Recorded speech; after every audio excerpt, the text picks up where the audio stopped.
안녕하세요. 안녕하세요.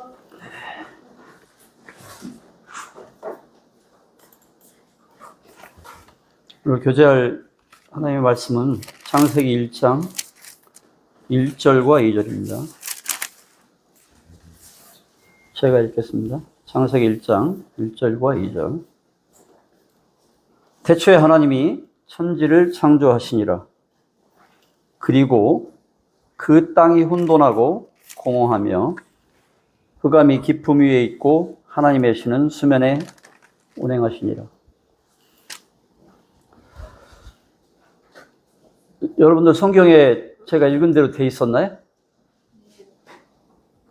다르지 않았어요? 그리고 있었어요? 그리고 그 땅이 혼돈하고 공허하며.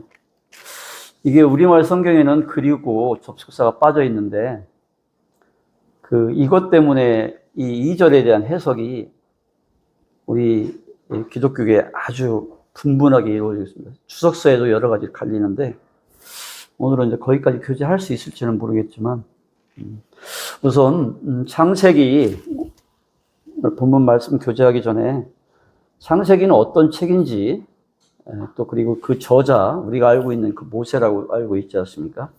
저자는 어떻게 되는 것인지. 왜냐하면 모세가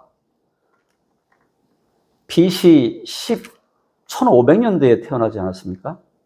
근데 창세기는 이미 BC 4000년 전의 일들, 대부분의 일들은 모세가 태어나기 전에 이루어졌던 일인데 어떻게 해서 모세가 저자가 될 수 있는지 간단히 살펴보고 오늘 본문 말씀을 교제하도록 하겠습니다. 유대인들은 히브리어 성경의 첫 글자를 따서 그 책의 제목을 정했습니다. 특별히 제목을 정하지 않고 모든 책의 첫 글자를 따서, 그래서 이 창세기를 브레시트, 태초의 히브리어 말 브레시트라고 부릅니다. 지금 우리가 부르는 이 창세기 제네시스라고 하는 이름은 70인역에서 번역한 것으로 헬라어 게네시스, 기원 또는 근원을 뜻하는 단어입니다. 따라 지금 우리가 부르고 있는 이 창세기라는 이 명칭은 히브리어 성경에는 원본에는 붙어 있던 것이 아니고 여러 세기가 지난 후에 덧붙여진 것입니다. 아시다시피 창세기는 어떻습니까? 모든 것의 시작의 책입니다. 1장 1절에 보면 우주 만물의 시작이 나오고 2장에 보면 생명과 사람의 시작, 또 가정의 시작도 창세기에 나옵니다. 또 너무나 잘 알고 있는 3장에 불순종의 시작이 나옵니다. 그리고 3장 14절에 심판의 시작이 나오고 또 12장에 가면은 창세기는 전편과 후편으로 나누는데 11장까지를 전편, 12장부터를 후편, 50장까지 거기 이제 이스라엘 구속사라고 합니다. 12장부터 후편을. 이 12장에 보면 이 구원의 시작에 대한 부분도 나오죠. 이처럼 창세기는 참된 역사의 기초가 될 뿐만 아니라 무엇보다 우선적으로 성경에 주어진 하나님의 계시의 기초인 것입니다. 완성된 계시의 말씀에 제일 처음에 등장하기 때문에 계시의 기초인 것입니다. 또 성경 66권 가운데 창세기만큼 다른 성경에 풍부하게 언급되어 있는 그런 경우는 없을 것입니다. 구약 성경에 보면은 잠깐 신명기, 욥기, 역대상에 아담의 이름이 언급되어 있고요. 역대상, 이사야, 에스겔의 노아의 이름이 언급되어 있습니다. 또 구약의 15권과 신약의 11권에 아브라함의 이름이 언급되어 있고요. 창세기를 제외한 구약의 20권과 신약의 17권에 더 많죠. 야곱의 이름이 언급되어 있습니다. 뿐만 아니라 신약의 모든 책에는 모든 기자들은 한결같이 그들의 글 속에 창세기에 대한 언급을 하고 있습니다. 그것은 절대적으로 창세기를 절대적으로 역사적이고 진실되고 권위 있는 책으로 인정한다는 것입니다. 그걸 그렇게 받아들였다는 것입니다. 그러면 우리는 창세기가 오류 없는 실제 역사서로서 그리고 만물의 기원에 관한 영감된 해설로서 기록되었음을 알아야 할 것입니다. 따라서 우리가 창세기를 그 누구도 창세기에 기록된 만물의 기원을 기본적으로 받아들이고 그것을 마음으로부터 받아들이지 않고는 이해하지 않고는 어떤 이 세상에 벌어지는 일들에 대한 참되고 완전한 이해를 할 수 없다는 것을 알 필요가 있습니다. 창세기가 기원의 책인데 그 기원을 모르고서 세상적인 지식으로만 가지고는 완전하게 그 사실을 진리에 기초해서 이해할 수 없다는 것입니다. 그럼 우리가 창세기를 믿음의 눈으로 이해하는 것은 그만큼 중요하다는 것입니다. 왜냐하면 하나님과 인간에 대한 그분의 목적을 이해하는데 꼭 필요한 과정이기 때문인 것입니다. 지금 수요 모임에서 우리가 사도행전을 교제하고 있지 않습니까? 이 사도행전을 보면 교회의 시작과 성장과 이 복음의 확산 과정이 나옵니다. 이 사도행전을 우리가 수요 모임에 교제하는 동안에 성도님께서 이 성경을 통독을 이렇게 쭉 개인적으로 하시지만 창세기를 같은 시간에 이렇게 정밀하게 묵상하면서 깊이 있게 볼 수 있는 시간을 가졌으면 좋겠다 하는 생각을 해서 사도행전 교제하는 동안 저도 창세기를 몇 번이 될지는 모르겠지만 기회가 닿는 대로 교제를 하려고 합니다. 또 성도님들께서도 함께 창세기를 깊이 있게 한번 봤으면 좋겠습니다. 그래서 오늘 목적은 설교가 끝날 때쯤에 창세기라는 책을 막 읽고 싶은 마음이 우리 성도님들한테 막 불일 듯이 이르면 그러면은 충분히 유익이 됐다 이렇게 생각이 들어집니다. 그런 마음으로 오늘 창세기를 교제하겠습니다. 그럼 창세기는 누가 기록했는가 하는 것입니다. 여러분들 다 모세를 알고 있지 않습니까? 정말 모세가 기록했느냐? 그럼 모세가 어떻게 해서 기록했는지 그것을 잠깐 이건 좀 깊이 있게 살펴볼 필요가 있습니다. 왜냐하면 그래야만이 창세기가 보이기 때문에 그렇습니다. 창세기도 모든 성경과 마찬가지로 성령의 감동하심을 입어서 기록된 것 맞습니다. 성경이기 때문에. 베드로서 1장 21절에 보면 예언은 언제든지 사람의 뜻으로 낸 것이 아니요 오직 성령의 감동하심을 입은 거룩한 사람들이 하나님께 받아 말한 것임이니라. 이렇게 말씀이 되어 있습니다. 또 디모데후서 3장 16절에 보면 모든 성경은 성령의 감동하심으로 된 것이라고 이렇게 나와 있습니다. 그런데 문제는 이 창세기라는 놀라운 말씀들을 기록하도록 성령의 감동하심을 입은 그렇게 거룩한 사람들, 베드로서에 나오는 그들이 정확히 누구였냐는 것입니다. 대부분의 신학자들은, 보수 신학자들은 창세기에 모세에 쓰여졌다는 것을 인정합니다. 이것은 유대 학자들과 기독교 교부들도 마찬가지입니다. 그래서 창세기는 모세오경의 첫 번째 책이라는, 모세오경이 어떻게 됩니까? 창세기, 출애굽기, 레위기, 민수기, 신명기가 모세오경 아닙니까? 이 첫 번째 책, 모세오경은 모세가 지었다는 거잖아요. 이 첫 번째 책 창세기를 모세가 지었다고 인정하는 것입니다. 뿐만 아니라 신약에 보면 누가복음 24장 27절에 보면 예수님 자신도 이 부분을 인정한 것이 나옵니다. 24장 27절에 이에 모세와 및 모든 선지자의 글로 시작하여 모든 성경에 쓴 바 자기에 관한 것을 자세히 설명하십니다. 예수님 당시에는 신약 성경은 존재하지 않았기 때문에 여기서 모세라는 것은 모세오경을 얘기하는 것입니다. 그리고 선지자의 글은 선지서를 얘기하는 것입니다. 그런데 창세기를 모세의 글로 예수님께서도 인정하신 겁니다. 그렇다면 저자가 모세인 것은 틀림없는 것입니다. 하지만 비록 모세가 우리에게 전해진 모습, 그대로 창세기를 집필한 것을 인정하더라도 그가 계시를 받아 전달한 그 방법은 어떻게 해서 그에게 가능했냐는 것입니다. 자기가 태어나기도 전에 있었던 그 일들을 어떻게 이렇게 생생하게 기록했냐는 것입니다. 그 부분에 대해서 여전히 우리는 의문이 남는 것입니다. 왜냐하면 창세기 대부분의 일들은 모세가 태어나기 전에 그때 이루어진 일들을 기록한 것이기 때문입니다. 여기에 대해서는 세 가지의 가능성들이 존재할 수 있습니다. 첫째, 알아들을 수 있는 말의 형태로든 중대한 사건들에 대한 환상의 형태로든 모세가 하나님께로부터 직접 계시로 그 모든 것을 받은 다음에 그것을 잠재의식 가운데 성령의 인도를 받아 자신의 표현으로 써내려갔다는 게 첫 번째 가능성입니다. 두 번째는 수세기에 걸쳐 자손 대대로 내려오던 구전되던 입으로 전해오던 것을 수집하여서 성령의 인도를 받아 써내려갔다. 입으로 전해왔다는 것은 모세가 직접 들었어야 됩니다. 한계가 있다는 겁니다.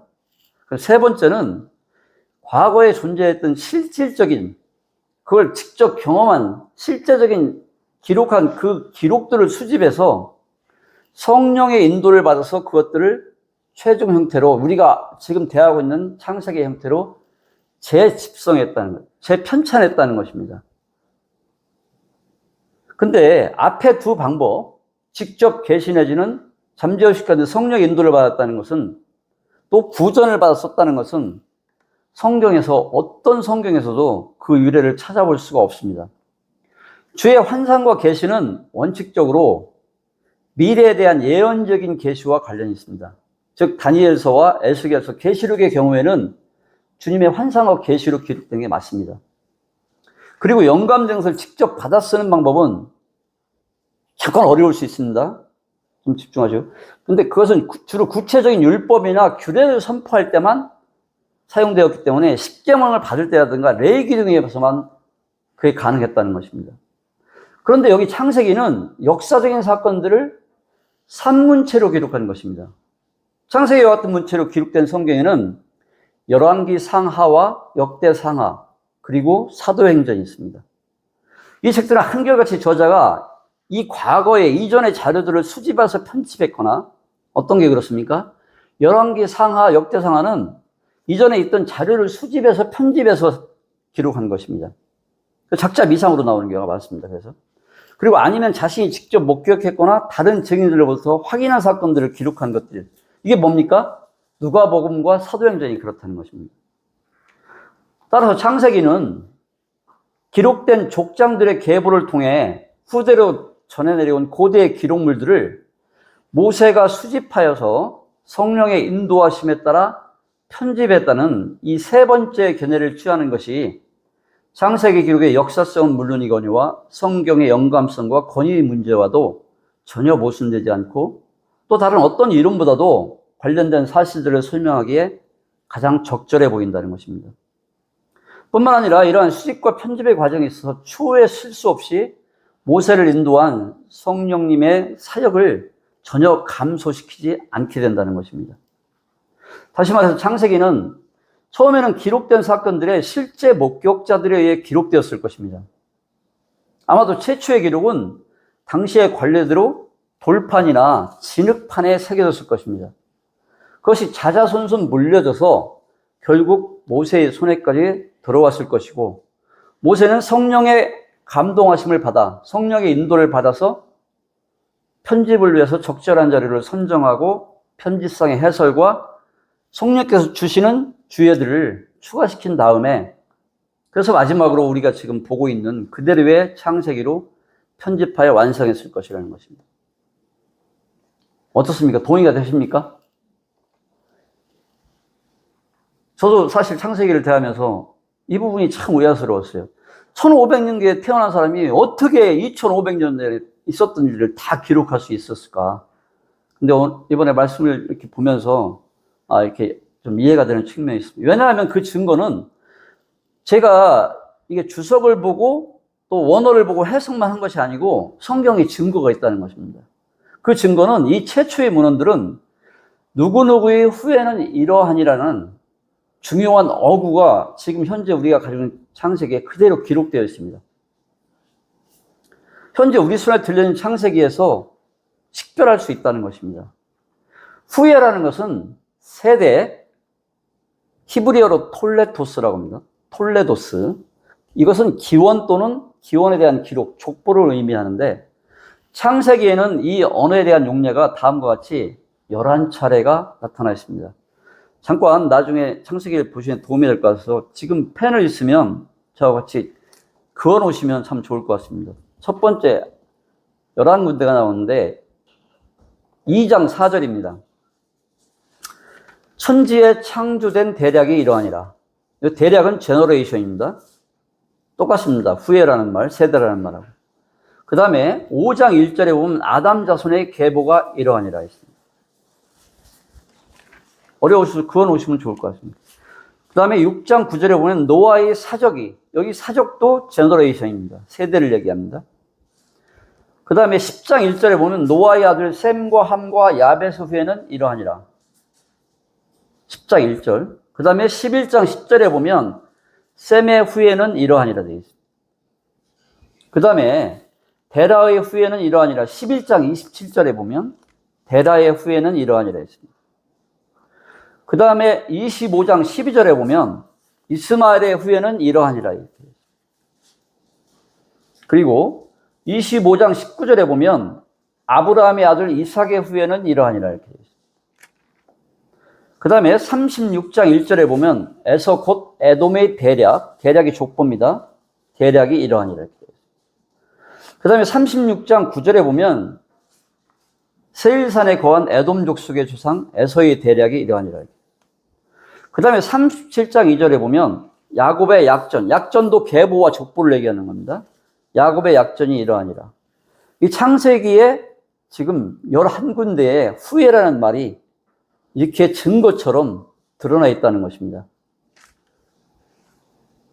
그렇다면 창세기에 나타난 이러한 톨레도스 후예의 용례가 그때 이 수집된 문헌들을 모세가 수집한 이 문헌들을 최초의 문헌들을 시사해 준다면 여기에 나와 있는 이 이름이 뜻하는 것은 무엇이냐는 것입니다. 그럼 예를 들면 지금 5장 1절에 보면 아담 자손의 계보가 이러하니라 이렇게 되어 있지 않습니까? 그럼 여기서 이 계보가 후예인데 아담의 이 이름이 뜻하는 것은 어떤 의미냐는 것입니다. 이것은 머리말 표제어이냐 아니면 서명날이냐는 쭉 기록을 하고 아담의 계보가 이렇다고 종결하는 서명날인의 의미가 있냐는 것입니다. 성경에 기록된 사실들을 볼 때에 이 톨레도스 후의 세대라는 말에 붙여진 개개의 이름들은 종결어 혹은 서명날인을 말해준다고 보여주는 것입니다. 그렇다면 한 가지 의문이 생기게 됩니다. 이게 종결어라면 여기에 나오는 이름이 종결어라면 37장 2절에 나오고 37장 2절 이후부터 50장까지는 그럼 누가 기록했냐는 것입니다. 37장 2절은 야곱의 약전이니까 거긴 야곱이 기록했는데 그 이후에는 누가 기록했냐는 것입니다. 그래서 우리는 출애굽기 1장 1절을 봐야 되는 것입니다. 출애굽기 1장 1절을 한번 가보시겠습니다. 거기도 줄을 치셔야 됩니다. 그래야 창세기의 저자가 다 보여지는 것입니다. 이스라엘 아들들의 이름은 이러하니라. 이 이름이 후예로 보면 이스라엘 아들들의 후예 약전은 이러하니라가 되는 것입니다. 그러면 37장 2절에서부터 50절까지는 이스라엘의 아들들, 야곱의 아들들이 기록했다는 것이 되는 것입니다. 이제 이해가 되십니까? 근데 여기서 지금 이렇게 되면 저자가 12명이 되는 거 아닙니까? 근데 여기에 이제 한 가지 의문이 드는 게 있습니다. 어떤 의문이 드냐면,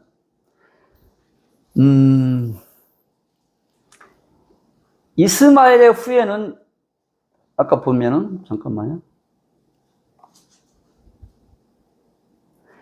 25장 12절 이스마엘의 후예는 이러하니라 하고 그 다음에 36장 1절과 36장 9절에 에서의 이스마엘과 에서에 대한 부분만은 이들이 기록한 것이 아니고 이스마엘의 경우에는 이삭이 에서의 경우에는 야곱이 기록한 걸로 본다는 것입니다. 그래서 이 세 군데가 사라지게 되니까 그게 왜 그러냐면 창세기 25장 9절과 35장 29절을 보게 되면 이때 아브라함의 장례와 이삭의 장례 때 이스마엘과 에서가 이삭과 야곱을 만나게 됩니다. 그때 전해져서 활용되었던 것으로 그렇게 성경학자들은 분별을 합니다. 그렇기 때문에 9명의 저자가 등장하는 것입니다. 그렇게 해서 이제 구분을 하게 되면 첫 번째 창세기 1장 1절에서 2장 4절까지는 천지에 창조된 대략입니다. 거기는 사람 이름이 등장하지 않습니다. 그 다음에 아담 자손의 계보는 2장 4절에서 5장 1절 아까 그대로 가는 겁니다. 그리고 마지막에 이스라엘 아들들의 이름이 37장 2절에서 출애굽기 1장 2절까지 되는 것입니다.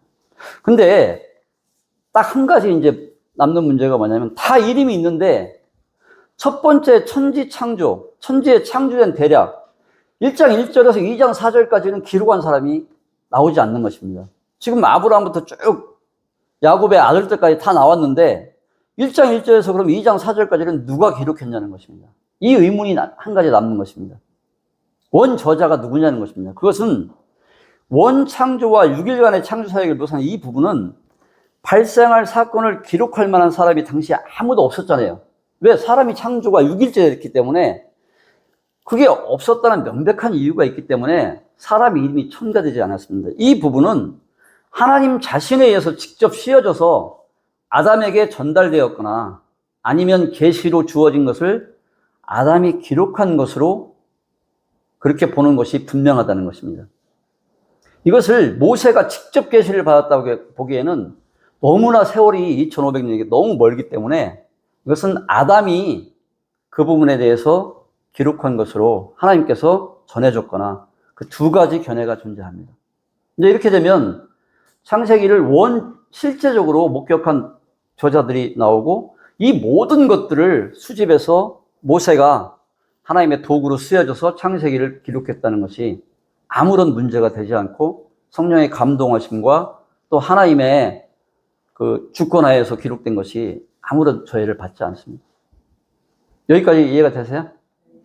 제일 어려운 부분을 이제 이해하셨으니까 이제는 그게 어렵지 않습니다. 그래서 이제 오늘 본문 창세기 1장 1절 태초에 하나님이 천지를 창조하십니다. 오늘 본문은 정말 단 4단어로 이루어진 지극히 짧은 구절입니다. 그런데 이 짧은 구절이 얼마나 중요하냐 하면 창세기 전체 성경의 첫 구절일 뿐만 아니라 창세기의 첫 구절인 것입니다. 따라서 하나님을 믿는 사람들의 믿음은 바로 이 구절에서부터 창세기 1장 1절에서부터 시작된다고 해도 무방할 것입니다. 이 말씀을 믿느냐 믿지 않느냐, 만약 믿는다면 어느 정도로 믿느냐에 따라서 한 사람의 삶의 방향과 목적과 또 그 삶의 과정과 삶의 질이 의미와 수준이 달라지는 것입니다. 그만큼 이 창세기 1장 1절이 중요하다는 것입니다. 만약에 하나님께서 천지를 창조하셨다는 것, 나 자신을 보며 천지를 창조하셨다는 것, 이 우주 만물을 창조하셨다는 것을 믿지 못한다면 그 사람은 결국 원숭이의 후손일 수밖에 없는 것입니다. 그렇지 않습니까? 우연히 태어난 존재일 수밖에 없는 것입니다. 그 사람은 자기 인생의 주인을 자기라고 생각하며 살아갈 수밖에 없을 것입니다. 지금 믿음 밖에 있는 대부분의 세상의 사람들이 그렇지 않습니까? 만약에 이 창세기 1장 1절을 믿지 못해서 진화를 믿어서 원숭이의 후예로 살아간다고 하면 원숭이의 피를 이어받은 사람이 어떻게 사람답게 살 수 있겠습니까? 원숭이의 혈통을 이어받은 사람이 원숭이의 한계를, 동물의 한계를 극복할 수 있겠느냐는 것입니다. 만약에 창세기 1장 1절을 믿지 못한다면 우리 인간은 우연히 태어난 존재가 되는 것입니다. 우연히 이 세상에 던져진 존재라는 것입니다. 그러므로 삶의 목적과 의미가 있을 수 없는 것입니다. 무엇이 바른 삶의 방향인지 무엇을 기준으로 삼을 수 있겠습니까? 그렇기 때문에 세상 사람들은 쾌락과 가치 없는 것, 무가치한 것, 사라지는 것들에 모든 삶을 다 던져서 살아가는 것입니다. 그저 이리저리 마음 내키는 대로 그렇게 살다가 끝날 수밖에 없는 것입니다. 어떤 한 사람이 창세기 1장 1절을 믿지 못한다면 각자가 자기 자신이 인생의 주인이어야만 하는데 정말 사람이 과연 자기 인생의 주인이 될 자질과 능력과 수준을 갖추고 있느냐는 것입니다. 여러분, 우리 자신을 한번 잘 생각해 보세요. 솔직히 내 자신도 내 자신의 마음을 모를 때가 있지 않습니까? 내 자신도 내 자신의 마음을 모르는 그런 존재인데 어떻게 내 인생의 주인 역할을 내가 감당할 수 있냐는 거죠. 불가능하지 않겠습니까? 더더욱 우리는 어떤 존재입니까?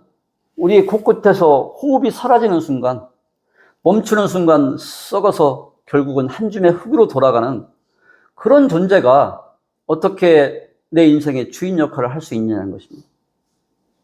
결국 창세기 1장 1절을 우리가 믿지 못한다면 우리는 망망대해 속에 버려진 일엽 한 낙엽과 같은, 일엽 편주와도 같은 그런 돛담배와도 같은 그런 입장에 처하게 될 것입니다. 어디로 나아가야 되는지, 그 항해의 목적도 향방도 찾지 못하고 바람이 불면 부는 대로, 파도가 밀리면 밀리는 대로 이리저리 흔들리다가 어느 순간에 사라져버리는, 흔적도 없이 망망대해 속으로 사라져버리는 그러한 인생이 될 거라는 것입니다. 그러나 우리가 창세기 1장 1절을 진심으로, 마음으로부터 믿음의 눈으로 바라보고 믿게 된다면, 그러면 어떻게 될까요, 여러분? 하나님께서 나를 포함해서 이 천지를, 이 우주 만물을 다 창조했었다는 것을, 그 사실을 믿는다면, 하나님께서 나를 창조하셨기 때문에 나를 창조하신 하나님의 목적이 있을 것이 아닙니까? 그럼 우리 창세기 1장 1절을 믿으면 내 인생에 목적이 생기는 것입니다.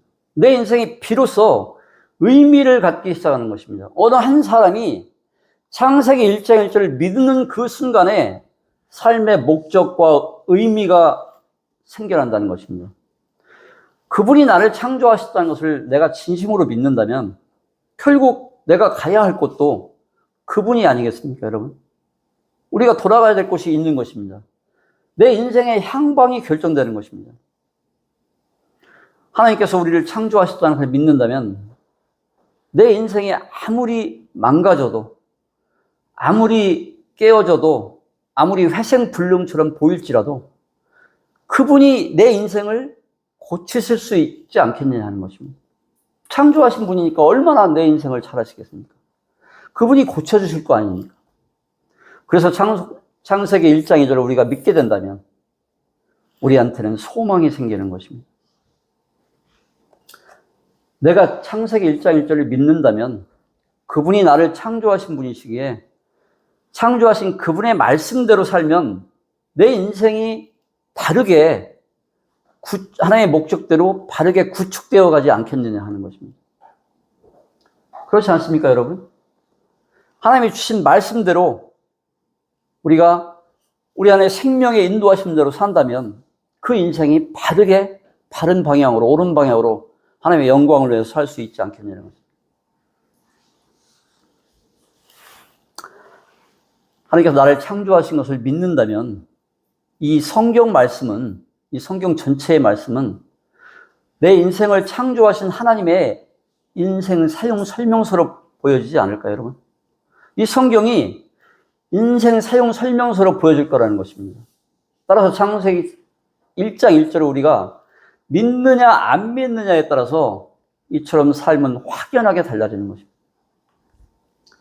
우리가 창세기 1장 1절을 믿지 않아도 인생은 망망대해 속의 일의 편지와 같다는 의미에서는 동일할 수 있습니다. 인생은 망망대해와 같습니다. 살면 살수록 더 그것을 느끼게 되는 것입니다.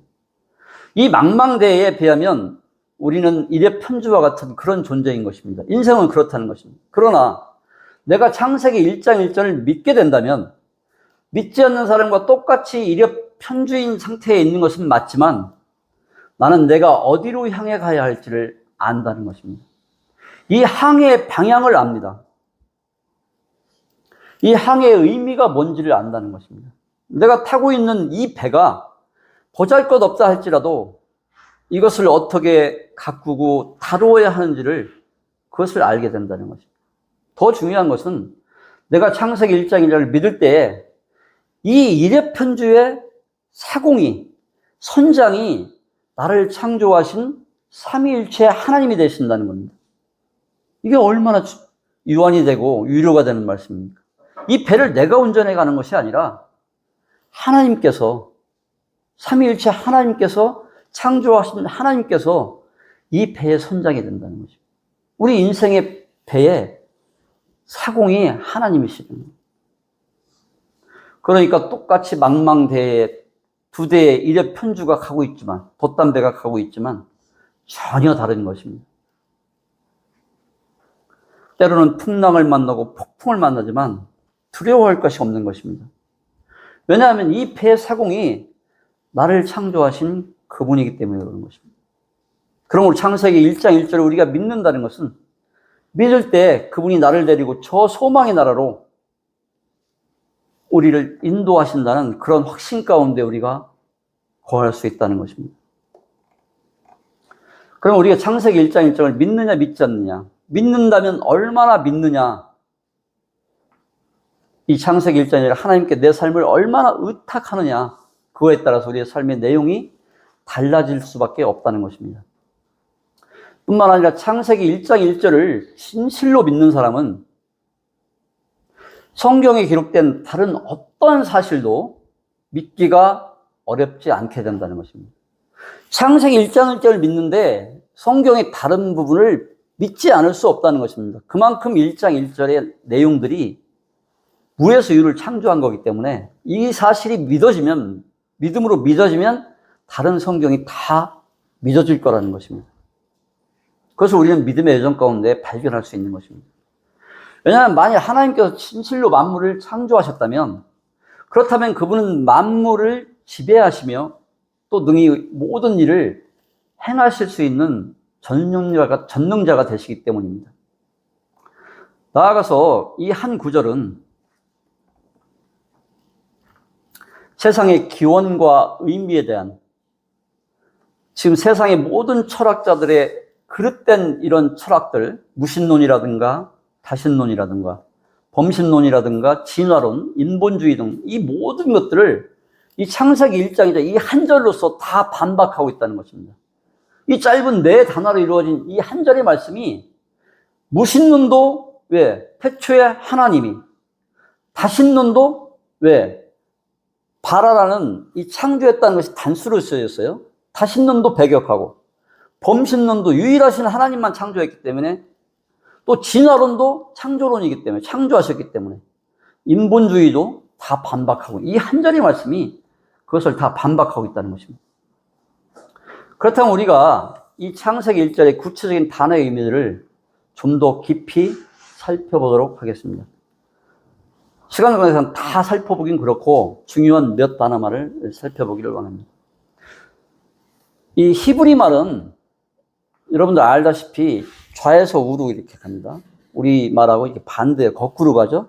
그래서 태초에 하나님이 천지를 창조하시니라 이렇게 되어 있는데, 히브리 말로는 어떻게 되어 있냐면 왼쪽에서부터 베레슈트, 태초에 바라, 창조하셨다가 먼저 나옵니다. 그 다음에 엘로임, 하나님이 나오고, 이건 이제 조사입니다. 그리고 하샤마임, 웨엣, 하레츠. 하샤마임은 하늘과 하레츠, 땅을, 웨엣은 그리고입니다. 하늘과 땅을 창조하셨다. 이렇게 거꾸로 나옵니다. 그럼 태초에 창조하셨다. 엘로임이, 하나님이 무엇을? 하늘들과 땅을. 그래서 우선 히브리 말 순서대로 이 태초에란 말에 대해서, 이 태초에는 히브리 말로 베레슈트,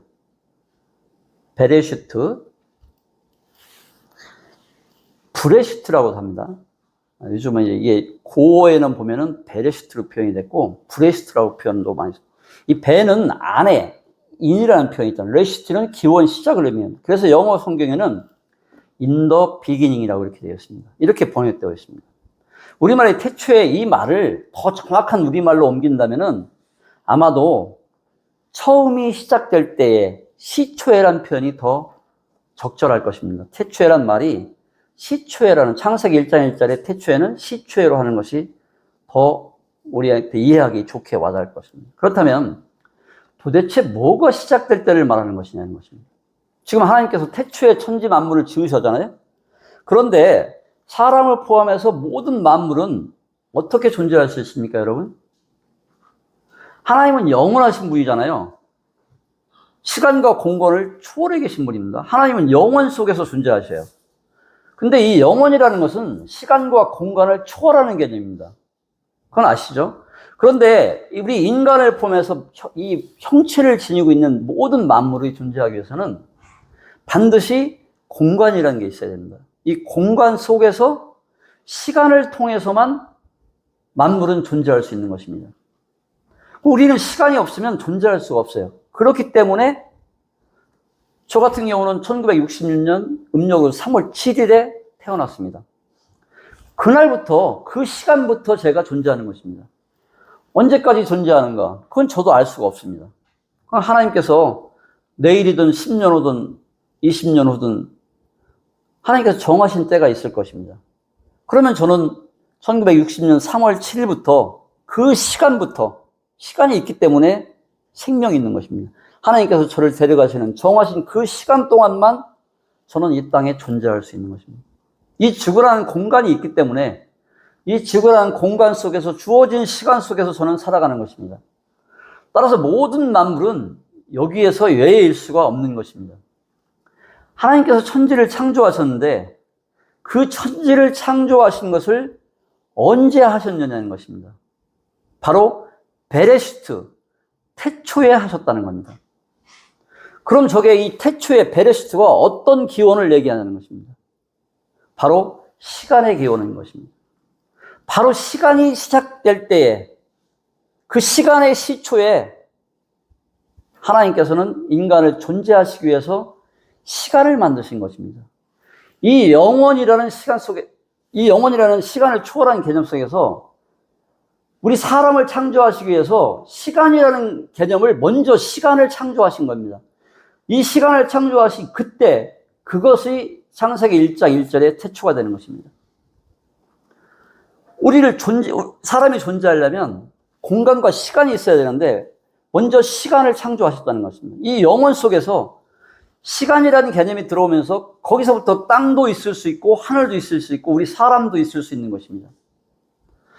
여러분들 얼마 전에 제가 요한복음 1장 1절을 교제했는데 요한복음 1장 1절을 보면 요한사도는 태초에 말씀이 계시니라. 이 말씀이 하나님과 함께 계셨으니 이 말씀은 곧 하나님이시니라. 그러면 여기 이 태초에는 어떤 태초라는 것입니다. 창세기 1장 1절도 태초에, 요한복음 1장 1절도 태초에 말씀이 계셨다는데 이 말씀이 이 땅에 육신을 입고 오신 예수님, 그분이시라는 거예요. 그러니까 성자 하나님도 태초에 계셨다고 지금 요한 사도가 말하고 있는 이 태초는 언제냐는 것입니다. 근데 여기서는 신약성은 헬라어로 쓰여져 있잖아요. 요한 사도가 이 태초라고 할 때 쓰여진 이 헬라어는 엔 아르케라고 합니다. 엔 아르케라고 썼기 때문에 이 엔 아르케는 엔은 안으로라는 뜻이고 아르케는 영원이라는 뜻입니다. 그러면 영원 속에라는 말입니다. 태초에 말씀이 계셨다는 것은 예수님께서 성자 하나님께서 영원 속에 계셨다는 것이 요한복음 1장의 태초입니다. 그래서 이 창세기 1장 1절의 태초와 요한복음 1장 1절의 태초에는 전혀 다른 것입니다.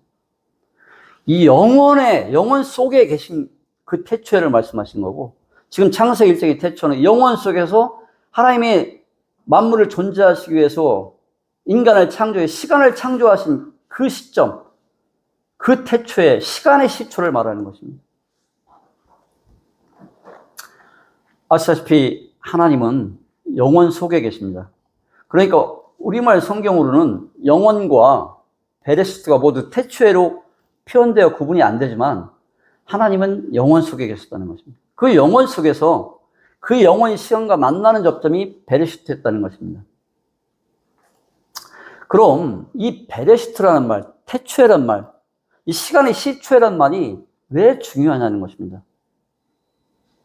하나님께서 천지를 창조하시며 시간을 먼저 만드셨는데 시간의 기원을 만드셨다는 것이 어떤 의미가 우리한테 있냐는 것입니다. 그래서 첫째로 이 단어가 이 베레시트 태초에라는 이 단어가 하나님께서는 자존자이심을 말해주고 있는 것입니다. 우리는 시간 속에 갇혀서 시간의 흐름과 동시에 우리는 늙어갑니다. 그렇지 않습니까? 우리는 시간이 가면 늙어가요. 그리고 우리가 주어진 시간이 끝나면 우리는 생이 다 끝나버리는 것입니다. 근데 하나님은 어떻습니까, 여러분? 엔 아르케, 영원 그 자체로 계시다가 인간을 위해서 시간을 만드셨다는 것은 하나님은 이 시간과 상관없이 스스로 계시는 자존하시는 자존자이심을 의미하는 것입니다. 이 말씀이 그렇게 중요한 것입니다. 자존자이시기 때문에 시간을 만드실 수도 있었던 것입니다. 스스로 존재하시는 분이기 때문에 시간을 만드실 수도 있다는 것입니다. 하나님께서 자존자라고 하는 것이 그러면 왜 우리한테 중요하겠습니까? 하나님을 시간을 벗어난 자존자이시기 때문에 하나님은 늙지 않으신다는 것입니다. 하나님은 언제나 변함이 없으세요. 2000년 우리 믿음의 신앙 선조들이 하나님을 믿을 때나 그리고 2000년 후에 앞으로 우리 자손들이 하나님을 믿을 때에도 하나님은 변함이 없으신 동일하신 분이시라는 것입니다. 이 동일하신 분의 의미가 하나님이 자존자라는 의미입니다. 시간을 만드신 분 자존자는 하나님 한 분뿐이시라는 것입니다. 이 태초에 브레시트라는 말이 왜 중요하냐면 두 번째는 이 단어야말로 하나님께서 초월자이심을 우리에게 일깨워 주시기 때문입니다. 우리는 공간 속에서 시간을 통해서만 존재하지만 하나님께서는 시간과 공간을 벗어나 계신 분이라는 것입니다. 왜 하나님께서 초월자이시는 것이 우리에게 중요한 걸까요? 그분이 시간과 공간을 초월한 분이시기 때문에 내가 어떤 상황에 있든지 또 어디에 있어도 그분은 나와 함께 계실 수 있는 것입니다. 잠깐 시편 139편 7절에서 10절을 한번 함께 보시겠습니다. 시편 139편 7절에서 10절입니다.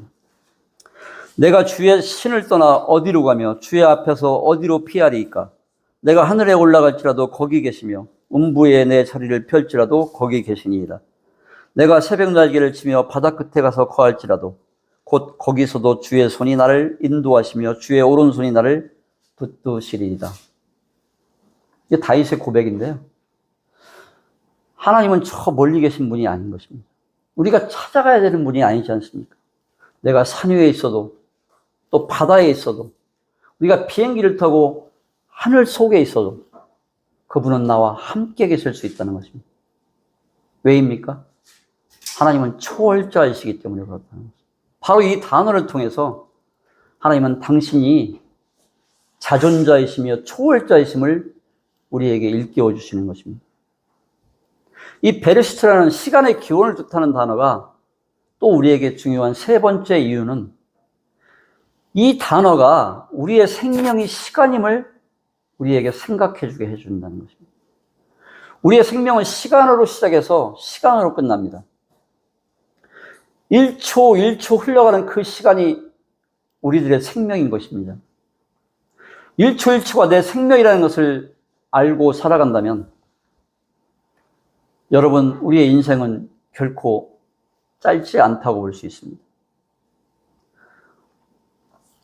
1초 1초가 우리에게 생명이라면 인생은 진리를 심고 그 진리의 열매를 거두기에 충분히 길 수도 있다는 것입니다. 인생은 예수 그리스도의 말씀대로 살면서 그 열매를 거두기에도 절대 짧지 않다는 것입니다. 하지만 1초 1초가 생명인 것을 아는 사람은 영혼과 접목되어 살아가기 때문에 그 인생이 영혼의 일부이기 때문에 그런 것이고, 하지만 1초 1초가 생명인 것을 모르고 살아간다면 우리가 90수를 하여도 인생은 일장 춘몽에 그칠 수가 있다는 것입니다. 또 100살을 살아도 그 인생이 길지 않게 그렇게 느낄 수 있다는 것입니다. 아마 100살을 살고도 돌아가시는 분들은 인생은 짧다고 이렇게 한탄하는 것들을 술을 많이 하셨음에도 많이 보게 됩니다. 그것은 1분 1초 1초가 시간이 자신의 생명임을 알고 믿음 안에서 살았다면 아마도 그 돌아가실 때 그 언어는 바뀌지 않았을까 하는 생각이 들어요. 그 다음에 1장 1절 이 두 번째 단어 브레슈트 태초에 그 다음에 나오는 말이 창조하셨다, 만들었다는 말입니다. 이것이 히브리어로 바라인데요. 성경에서 만들었다는 단어는 여러 가지가 나옵니다. 바라와 아싸와 바라를 이제 세게 발음하면 빠라라고 합니다. 빠라와 아싸와 야차르와 바나가 있는데 여기는 바라로 쓰여 있습니다. 이 아싸와 야차르와 바나는 어떤 재료를 가지고 그 재료를 바탕으로 해서 만드는 것을 표현하는 것이고, 상세하게 이제 교제하는 것은 시간상 이 바라와 이 세 가지만을, 이 세 가지, 바라는 무에서 유를 창조했다는 거죠. 그래서 이 바라를 만든다는 의미로 쓰일 때는 하나님에게만 사용했다는, 이 바라라는 말을 다른 사람이 무엇을 만들었을 때는 절대 사용하지 않았답니다. 성경에, 구약 성경에 이 바라라는 히브리 말이 44번 나오는데 전부 다 하나님에게만 사용되었다고 합니다. 그래서 하나님께서 바라, 만든다라고 하실 때 저 의미는 무에서 유를 만드셨다는 것입니다. 즉 창조했다는 것입니다. 있는 재료로 만드는 것이 아니라 창세기 1장 1절에 창조는 철저하게 무에서 유를 창조했다는 것입니다. 창세기 1장 27절에도 이 바라라는 말이 쓰여져 있는데 이것은 왜냐하면 생명의 창조를 했기 때문에, 우리 사람을 창조한 생명의 창조이기 때문에 무에서 유를 창조한 걸로 보는 것입니다. 그러면 이 바라라는 단어가 왜 중요한가라는 것입니다. 바로 이 단어로 하나님은 자신이 창조주이심을 나타내고 있습니다. 창조는 무엇입니까? 없음에서 있음이 가능한 것입니다. 바로 그 사실을 안다는 것은 우리가 세상을 살아가는데 나한테 어떤 물질이라든가 없다는 것이 그렇게 크게 문제가 되지 않을 수 있다는 것입니다. 내 주머니가 비어 있는 것이 그렇게 문제가 안 되는 것을 우리가 믿음의 전과 후를 경험적으로 생각해 보면 알게 됩니다. 왜냐하면 하나님께서는 없음을 있음으로 만드실 수 있는 그런 분이시기 때문에 그렇다는 것입니다. 내가 어떻게 그분과 바른 관계를 갖는지, 올바른 관계 가운데 그것이 문제인 것이지 나에게 있느냐 없느냐는 그렇게 크게 문제가 되지 않는다는 것입니다. 내 인생이 광야의 황무지 같은 인생일지라도 그 인생을 하나님께서 드시면, 왜? 무에서 유를 창조하실 수 있는 분이 그 인생을 만지신다면 세울 수 있기 때문인 것입니다. 이것을 믿음의 여정 가운데 경험하신 분들이 있을 것입니다. 바라는 단어가 중요한 또 다른 이유는 이 단어는 하나님께서 자신이 전능자이심을 우리에게 알려주는 겁니다. 여러분, 없음을 있음으로 가능하게 하는 것은 전능하신 분이 아니면 불가능한 것입니다. 누구도 불가능한 것입니다. 전능이라는 것은 능치 못함이 없다는 것입니다. 하나님께서 전능하시기 때문에 우리의 삶만 없음에서 있음으로 물질적인 것만 바로 세울 수 있는 것이 아니라 우리의 마음까지도, 우리의 영혼까지도 새롭게 깨끗하게 재창조하실 수 있다는 것입니다. 다윗의 회개의 시 51편 10절에 보면 내 속에, 다윗이 밧세바와 죄를 지은 상태에서 회개의 시를 지은 겁니다. 내 속에 정한 마음을 창조하시고라는 말입니다. 하나님이 전능하시기 때문에 가능한 일인 것입니다. 다음으로 세 번째 단어 엘로힘입니다. 이 단어는 이 끝에 임은 엘로힘, 이 임은 히브리어 복수 영어인데 여기서 복수로 쓰여졌습니다. 근데 우리가 조금 전에 교제한 이 바라는 단수로 쓰였어요.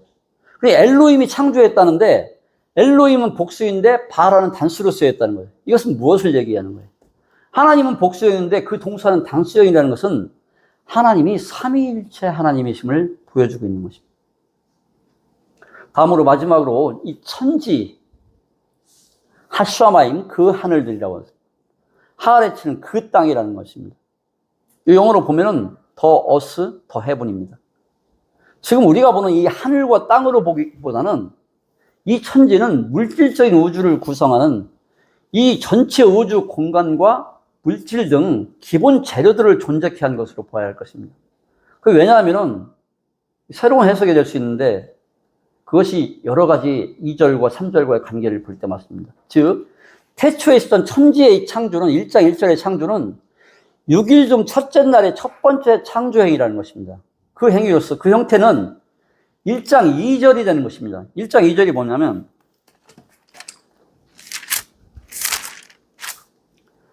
태초에 하나님이 천지를 창조하시니라. 그리고 히브리 원어 성경에는 그리고 접속사가 되어 있습니다. 그리고 그 땅이 혼돈하고 공허하며 흑암이 깊음 위에 있고 하나님의 신은 수면에 운행하시니 이렇게 되어 있습니다. 근데 이 1절을 전혀 6일간의 창조와 무관하게 6일간의 창조 전체를 정리한 제목이라고 이렇게 해서 1절과 2절을 전혀 무관한 것처럼 이렇게 해 있는 주석들이 대부분입니다. 근데 히브리어 원어를 보게 되면 여기서 그리고 그 땅이라는 게 분명히 나와 있기 때문에 이 1장 1절의 이 창조는 6일 중 첫째 날의 첫 번째 창조일 뿐만 아니라 그 형태는 창세기 1장 2절의 형태로 창조하신 것이고 혼돈하고 공허하고 상태에 있었다는 것입니다. 그 창조가. 그 재료들을 가지고 3절 이후부터 하나님께서 우리 인간을 위해 우주 만물을 창조해 가시는 것으로 그렇게 연결선상에서 보아야 하는 것입니다. 그래야만 연속적인 행동이 전개되고 있음을 명백히 보여주는 1절과 2절사의 접속사 그리고, 우리말 성경에 없는 이 그리고와 정관사 그라는 그 땅이라는 데는 해석이 가능하게 되고 옳은 해석이 될 수 있는 것입니다. 말씀을 마무리해 보겠습니다. 3400년 전에 이 창세기를 모세가 편집하였을 때 1차적으로 모세는 누구에게 보여주기 위해서 이 창세기를 기록했습니까, 여러분? 누구한테 보여준 거죠? 1차적인 대상은, 이 창세기는 지난 3400년이나 또 앞으로 태어날 모든 믿는 자들을 위해서 기록된 게 맞지만 1차적인 대상은 400년 동안 이집트의 노예 생활에서 방금 해방됐던 그 이스라엘 백성들입니다. 그것이 1차 대상인 것입니다. 그들은 누굽니까? 인생의 방향을 모르는 사람들입니다. 그들은 죄와 사망의 이집트에서 노예로 살면서 한 번도 스스로 서본 적이 없는 그런 사람들인 것입니다. 그들이 그 당시 있었던 공간이 어디입니까? 광야입니다. 광야는 어떻게 보면 망망대해와도 비교했습니다. 망망대해에 이륙편주처럼 떨어져 있는 것이 그 당시 이스라엘 민족에 처해져 있는 상황이었던 것입니다. 그들을 위해서 하나님께서 모세를 이용하셔서, 모세를 도구로 사용하셔서 성경을, 창세기를 쓰게 하셨다는 것입니다. 그리고 그들에게 주신 창세기 오늘 본문 1장 1절의 말씀이 주님께서 이스라엘 백성들에게 애들아, 나는 자존자이다. 나는 초월자이다. 나는 창조자요. 나는 전능자이다. 바로 내가 없음에서 있음으로 이 천지를 만들었고 내가 너희들의 생명을 창조한 그 하나님이라고. 내가 이제부터 너희들 인생과 함께 하겠다고, 그것을 일깨워주기 위해서 이 말씀을 주신 것일 것입니다. 그 광야에 물도 없고 햇볕이 쨍쨍 내려지는 그 광야에 떨어져 있던 이스라엘 백성들이 모세를 통해서 이 말씀을, 창세기 1장 1절의 말씀을 받았을 때 그들이 얼마나 위로가 되고 감격을 했겠습니까? 그들이 가야 할 삶의 방향이 이 말씀의 거울 앞에서 비로소 보여지지 않았겠냐는 것입니다. 그렇지 않습니까, 여러분? 얼마나 큰 위로가 됐겠습니까? 여러분, 우리도 마찬가지라는 것입니다. 우리가 어떤 존재입니까, 여러분? 우리 역시 죄와 사망의 올무에서 묶여있던 죄의 노예들이었습니다. 하나님께서 예수 그리스도 안에서 우리를 그 죄와 사망의 노예 생활로부터 출애굽시켜 해방시켜서, 그래서 지금 이 은혜의 자리에 있는 것입니다. 그리고 우리는 지금 그 광야에 떨어진 이력 편주와 같은 이스라엘 백성과 별반 다른 존재가 아닌 것입니다. 우리는 세상 가운데 그렇게 놓여져 있습니다. 우리가 구원받았다고 변화산상에 올라가서 사는 게 아니지 않습니까? 그 존재적인 우리를 향해서 하나님께서 오늘 창세기 1장 1절을 통해서 당신이 어떤 분이신지, 나는 자존자이다, 나는 초월자이다, 나는 창조주일 뿐만 아니라 전능자이심을 보여주시고, 우리가 하나님과 동행할 때, 그 하나님과 동행할 때 하나님께서 우리의 삶을 재창조해 주실 수 있다는 것을 우리에게 약속하고 계신 것입니다. 그렇지 않습니까? 이 창세기 1장 1절이 이렇게 우리에게 다가오게 된다면 여러분들은 창세기를 정밀하게 정말 보고 싶은 마음이 생기지 않겠습니까? 또 위로가 되지 않습니까? 생각하면 생각할수록 하나님께 감사가 되는 것은, 저는 좀 늦게 됐지만 40대 중반에 주님을 만났지만, 저를 이 창세기 1장 1절을 믿는 이 은혜의 자리에 두시기 위해서 하나님께서 제 인생 가운데 그토록 오랜 시간, 저는 알지 못했지만 그토록 많은 사건들을 제 인생 가운데 두셔서 인도하셨다는 것을 생각할 때 그 은혜가 얼마나 큰 것인가를 제 자신의 믿음의 삶을 보면서 생각하게 됩니다. 아무쪼록 수입 모임 가운데 사도행전을 교제해 가는 동안에 우리 성도님께서 창세기를 함께 개인적으로 아주 깊이 있게 보면서 여러분들의 삶이, 성도인들의 삶이 창조주이신 하나님에 의해서 날마다 생동감 있고 아름답게 재창조되어 가기를 정말로 진심으로 소원하는 마음이 있습니다. 그래서 오늘 이렇게 말씀을 교제하게 됐습니다. 감사합니다. 기도하시겠습니다. 아버지 하나님, 오늘 태초에 하나님이 천지를 창조하시니라는 이 창세기 1장 1절 말씀을 통해서 하나님이 자존자 되시고 초월자 되시며 창조자이시고 저 전능자 되신 것을, 또 그 하나님이 우리를 사랑하셔서 이 우주 공간과 천지 창조를 한 모든 재료들을 만드신 것이 6일째에 우리를 창조하시기 위해서, 사람을 위해서 지으신 것들을 생각해 될 때 아버지 하나님의 크신 은혜에 감사와 찬양을 드립니다. 저희가 망망대해 속에 이 세상 가운데 미아로 던져진 존재가 결코 아니라는 것을 오늘 창세기 1장 말씀을 통해서 우리가 하나님 앞에 어떠한 귀한 존재인지를 생각하게 될 때 하나님께서 우리의 삶 가운데 항상 함께 하신다는 것을 생각할 때 큰 위로가 됨을 고백을 드립니다. 오늘도 이렇게 말씀을 통해서 하나님과 함께 믿음 안에서 교제해 주심에 감사드리고 우리 주 예수 그리스도의 이름으로 감사하며 기도드립니다. 아멘.